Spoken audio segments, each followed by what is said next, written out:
Zdravo izpred Slovenskega narodnega gledališča Maribor, kjer se bo v soboto ob 20. uri zgodil 23. bob leta. Spremljali ga boste lahko na prvem programu televizije Slovenija ter na televiziji Maribor. Dan pred prireditvijo smo se sprehajali po hodnikih veličastnega gledališča, na odru pa spregovorili nekaj besed s scenaristom Juretom Karasom ter producentko Melindo Rebrek. Danes je ta, rečemo, skoraj glavna vaja, se pravi postavljanje itak vse tehnike, enkrat bomo šli skozi glasbene točke, tekst, tako da ena taka za feeling vaja, jutri pa generalka pa pol zares uživa. Pripravljamo se že skoraj en mesec, no, tako da smo zvajeni, ne prihajamo sprobavati, tako da tudi z Baselessi, ki bojo letos pač v živem prenosu, smo v bistvu opravili že cel cikl vaj, tako da jaz mislim, da imamo to priklopite zvečer, pa poglejte, ne, to je najboljš, mogoče ta zadeva, da imamo v živo vokalno skupino Baseless, ki je z nami, ki v bistvu v živo bo spremljala in bo delala cel glasbeni program zraven in pa še zvočne efekte, tako da mislim, je recimo ena taka zanimiva zadeva, ki mogoče še nismo videli. Vi ste izbrali svojega boba leta izmed nabora?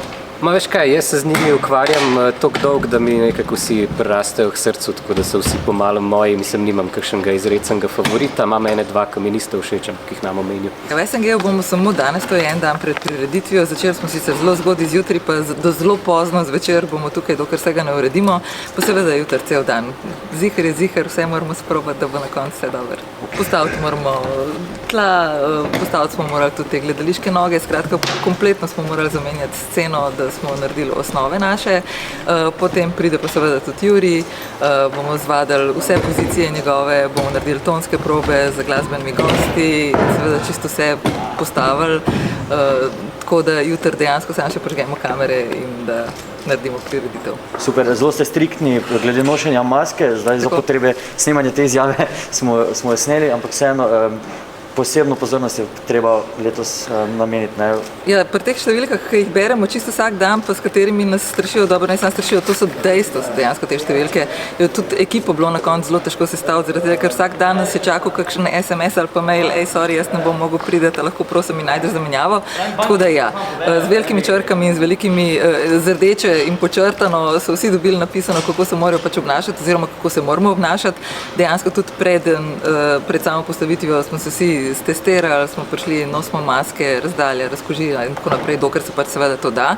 Edini, ki bojo lahko brez maske okrog hodili, so nastopajoči na odru. Vsi ostali so pa striktno zapovedani. Je pa seveda tudi kasneje pri razdelitvi kart, pri samem posedanju v dvorani se moramo držati vseh pravil, zaradi tega nekako ne bi bili radi krivi za raznašanje virusa tam, ker to res ni treba. Bo pa nasmejan večer, tako da se bomo lahko v SNG pod maskami smejali.